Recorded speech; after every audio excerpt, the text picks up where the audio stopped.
Yesterday I spotted Ben Bradley, MP for Mansfield, outside Parliament, so I decided to ask him why he just voted for Boris Johnson to stay as Prime Minister after repeatedly breaking lockdown laws. Do you think Boris Johnson should stay? Yes, I voted to support him last night. Not an easy thing, Okay. Because he's clearly made mistakes. But from my perspective, my constituency has been at the forefront of the government agenda, disadvantaged working class communities, in a way that it's never been before. And I think that agenda comes from him. And my concern is if he goes, that agenda goes with him. Okay. But do you think that, given that he has broken the law, do you not think that it would be... essentially that implies that nobody else within the Conservative Party would be able to essentially work for those disadvantaged areas?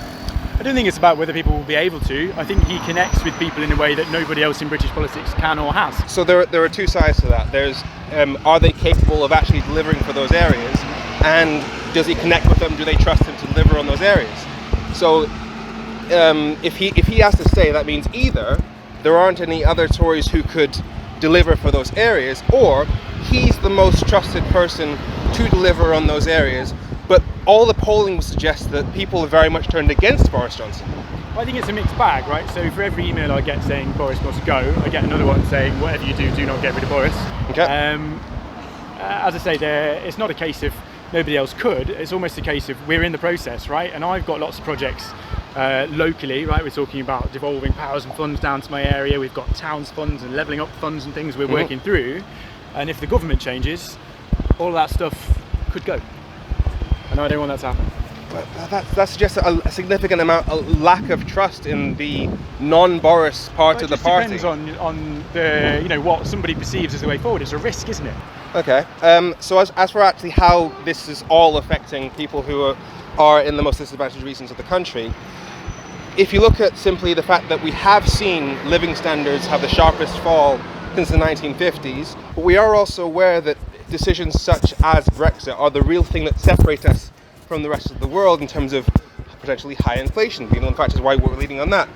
Given that the maths of the situation is the OBR, so your central economic brain in government, says that it's more damaging long term than the pandemic. Is this really something that's worked out for working class people? Brexit's a process, right? It's not just something where you click a switch and everything's different. Got to work through these problems. But with all the evidence you have in front of you, be it the OBR, the Office of Budgetary Responsibility, the Small Business Federation, to say that half of them have had to stop or reduce trade with the EU, has Brexit made life better or worse for those with least in the UK?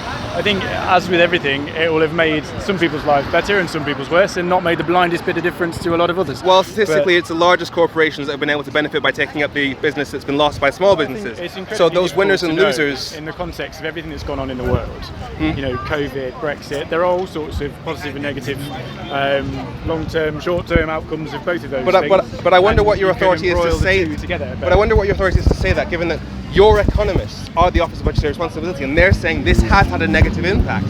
And I don't see how somebody who doesn't have the same expertise as a body of economists, you as a person in government, your economic brain is the Office of Budgetary Responsibility. I could not go against an economist because I'm not an economist. I don't know what your personal background is, but I know that if I want to assess an economic entity, I turn to the experts, and they're your experts. There are all sorts of different experts that come up with all sorts of different things, but I think from my perspective, I'm an elected representative. I represent a community that voted 73% to leave in the referendum, one of the highest in the country.